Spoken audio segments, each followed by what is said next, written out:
Hello students, today's topic is partnership account introduction part. आज हम partnership का meaning, partnership की बेसिक्स और इसके बारे में हम आज डिस्कस करेंगे। तो चलिए सबसे पहले आपको करवाता हूँ मीनिंग ऑफ पार्टनरशिप।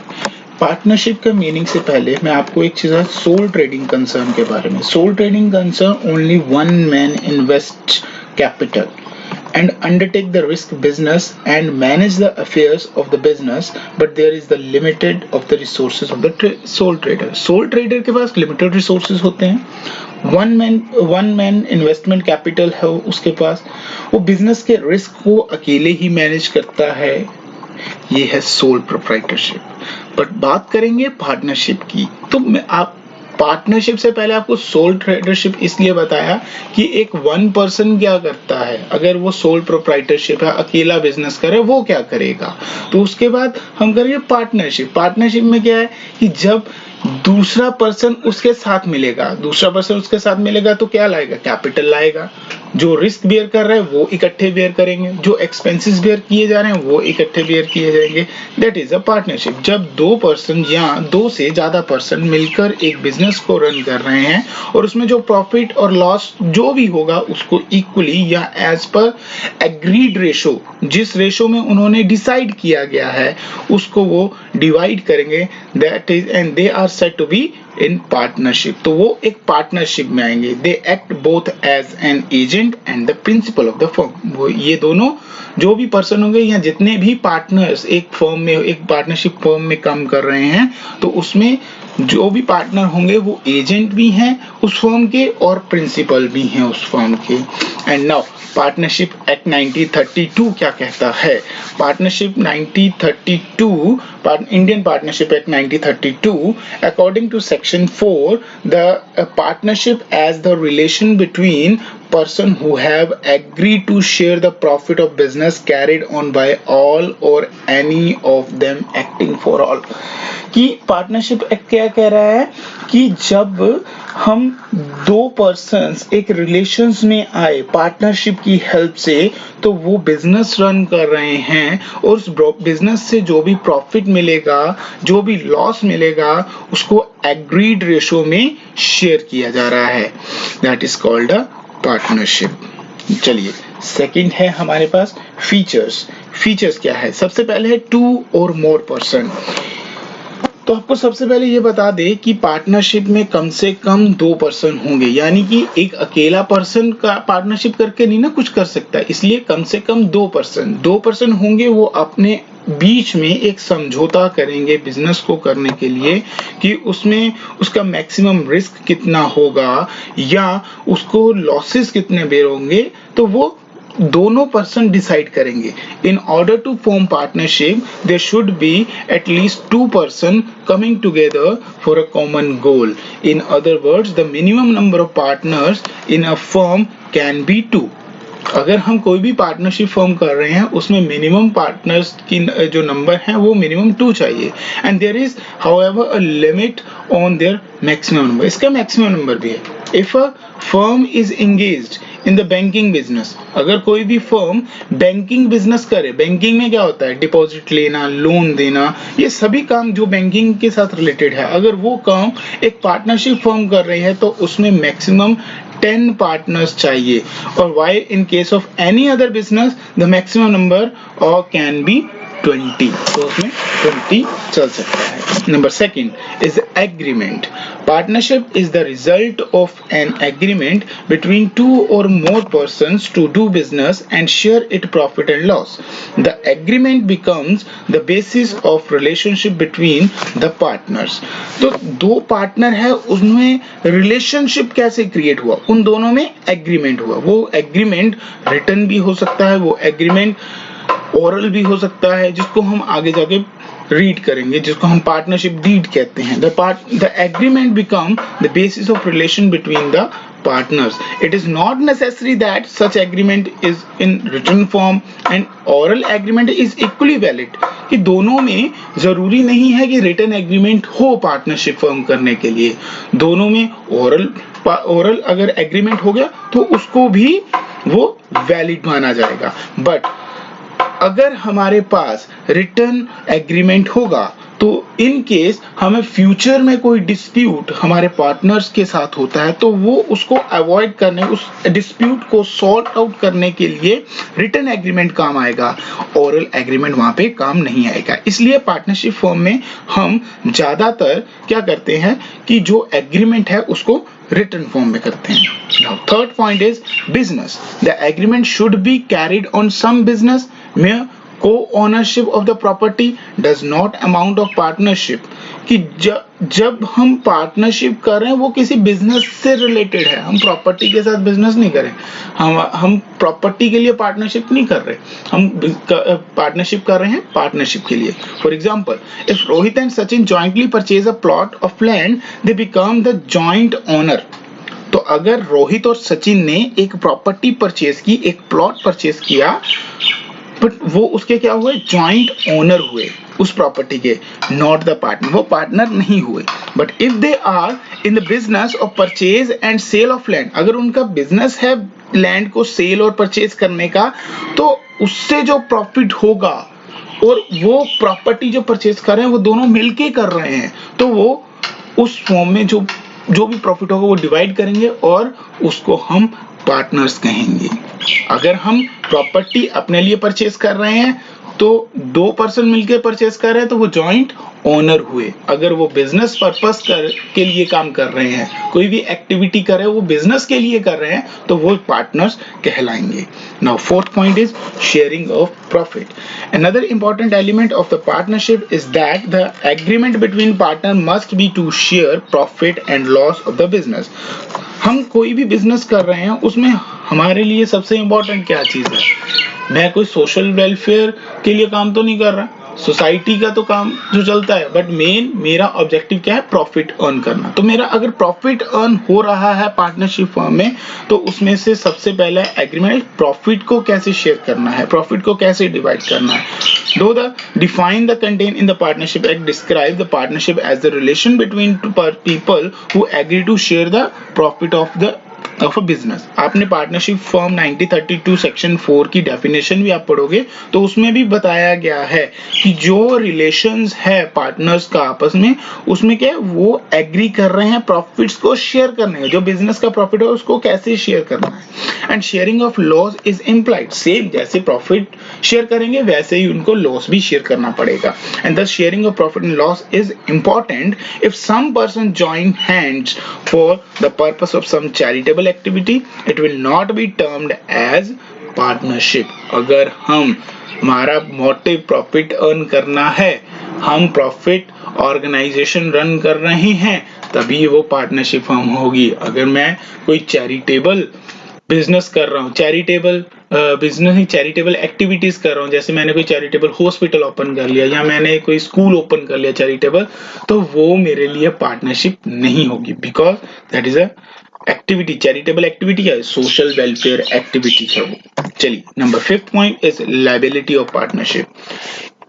इसमें हर एक पर्सन जितना भी उसकी लायबिलिटी अराइज होगी वो लाइबल होगा। ये नहीं है कि मैं सिर्फ और सिर्फ प्रॉफिट अर्न करने के लिए ही आया हूं इस बिजनेस में, उसमें जो आपकी लायबिलिटी बनेगी वो भी आपको पेमेंट करनी पड़ेगी, जो भी थर्ड पार्टी के साथ रिलेटेड होगी। And each partner is liable to jointly with all the others partners and also several to the third party for all the acts of the firm done while he is a partner। Not only that, the liability of the partner for act of the firm is also unlimited। This implies that his private asset can also be used for paying off the firm's debt। याद रखिए कि अगर हम partnership business में जा रहे हैं, partnership business कर रहे हैं, तो उसमें हमारी जो भी लायबिलिटी होगी थर्ड पार्टी के साथ रिलेटेड वो हम पेमेंट करेंगे, वो हमें करना ही पड़ेगा। बट अगर हमारी लायबिलिटी पेड ऑफ करते हुए हमारा पैसा कम हो जाता है तो पार्टनर की पर्सनल प्रॉपर्टी को सेल करके भी आपको पार्टनरशिप फर्म की लायबिलिटी पे ऑफ करनी पड़ेगी। Now 6th point is non transferability of interest.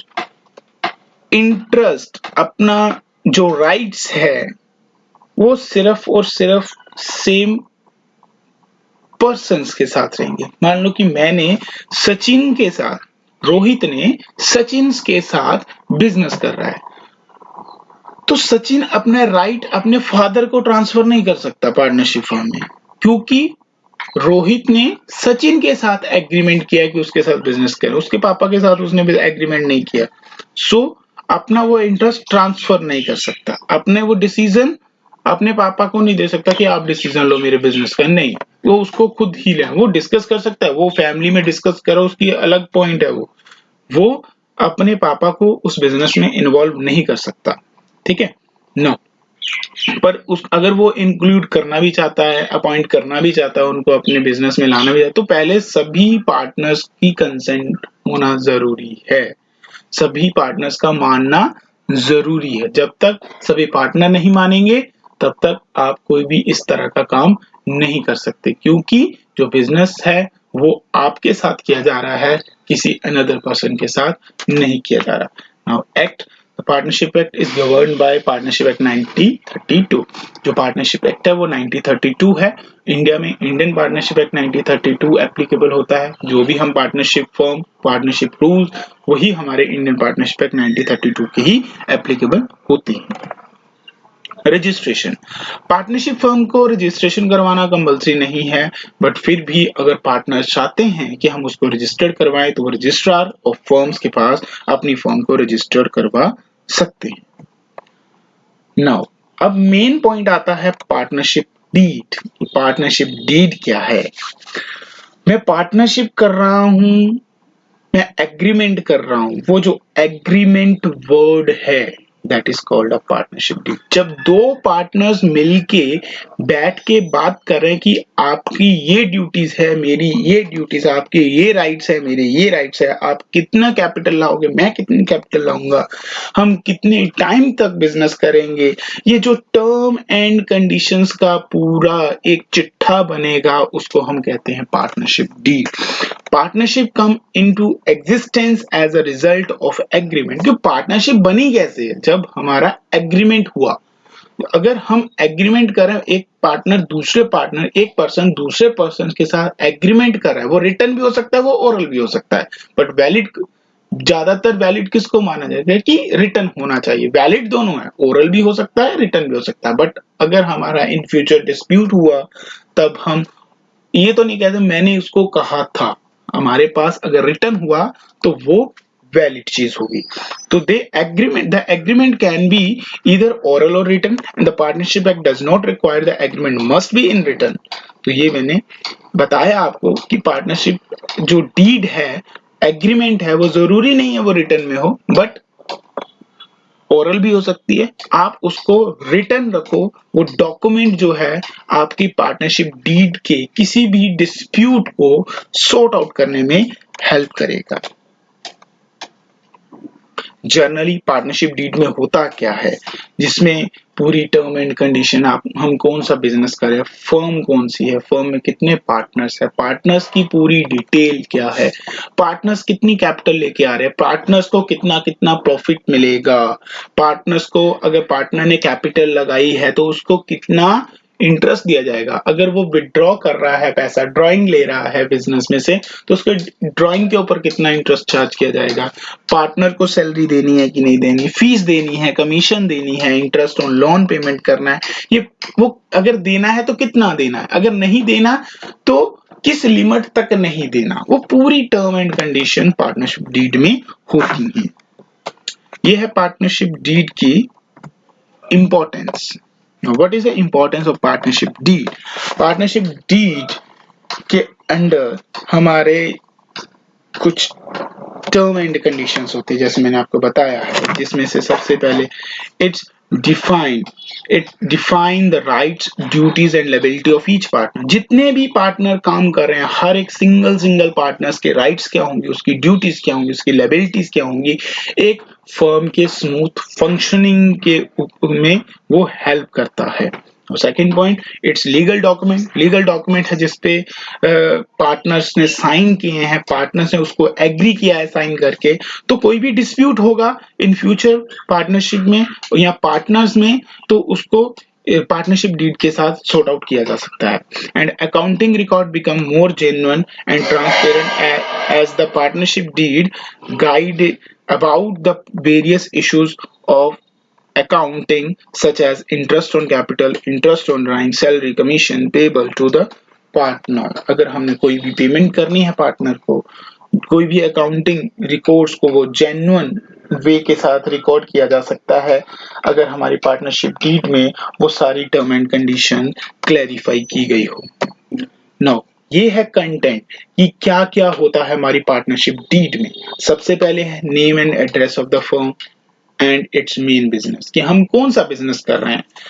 हमारा अगर बिजनेस हो रहा है तो वो कहाँ पर सिचुएटेड है, उस प्लेस का नाम क्या है, एड्रेस क्या है, बिजनेस का अगर फर्म का नाम रखा गया तो क्या है। सेकंड है name and address of all partner. Third है amount of capital to be contribute by each partner, कितना कितना कैपिटल कंट्रीब्यूट किया, वो सब चीज को आइडेंटिफाई करके उसमें स्पेसिफाइड किया गया होगा कि इतने पार्टनर रोहित ने किया है, सचिन ने इतना इन्वेस्ट किया है, राहुल ने इतना इन्वेस्ट किया, वो अलग अलग पूरी डिटेल मेंशन होगी। अकाउंटिंग पीरियड, हम कौन सा अकाउंटिंग पीरियड लेंगे, 1 जनवरी टू 31 दिसंबर और 1 अप्रैल टू 31 मार्च। आप मोस्टली इंडिया में 1 अप्रैल टू 31 मार्च ही अकाउंटिंग पीरियड चलता है। The date of commencement of partnership, rules regarding operation of bank account, profit and loss sharing ratio, rate of interest on capital loan drawing, mode of auditor appointment, and salary commission if payable to the partner, the rights, duties, liabilities of each partner, treatment of loss arising out of insolvency of one or more partner, settlement of accounts on dissolution of the firm, methods of settlement of dispute among the partners, rules to be followed in case of admission, retirement and death of a partner। ये सब